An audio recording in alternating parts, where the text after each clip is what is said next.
السلام علیکم ورحمۃ اللہ وبرکاتہ۔ اعوذ باللہ من الشیطان الرجیم، بسم اللہ الرحمن الرحیم۔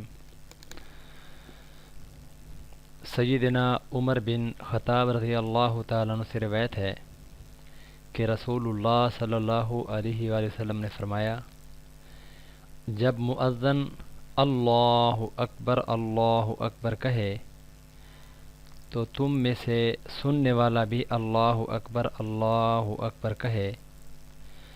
مؤذن اشہد ان لا الہ الا اللہ کہے تو یہ بھی اشہد ان لا الہ الا اللہ کہے۔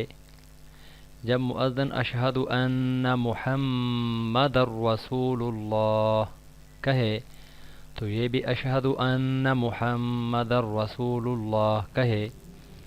پھر وہ حی علی الصلاۃ کہے تو یہ لا حول ولا قوۃ الا باللہ کہے، اور جب وہ حی علی الفلاح کہے تب بھی وہ یہ لا حول ولا قوۃ الا باللہ ہی کہے۔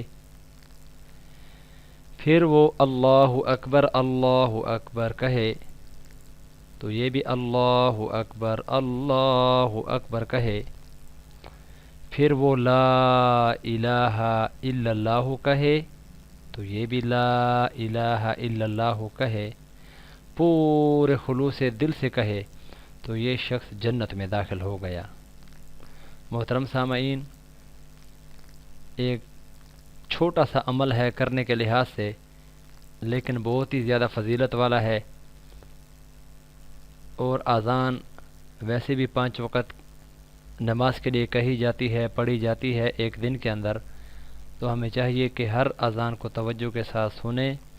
اور میرے محترم دوستو، حدیث مبارکہ کے اندر آتا ہے، جو اذان کو توجہ کے ساتھ سنتا ہے اس کا جواب دیتا ہے تو اللہ رب العزت مرتے وقت اس کو کلمہ طیبہ نصیب فرمائیں گے۔ اللہ رب العزت ہم سب کو عمل کی توفیق عطا فرمائے۔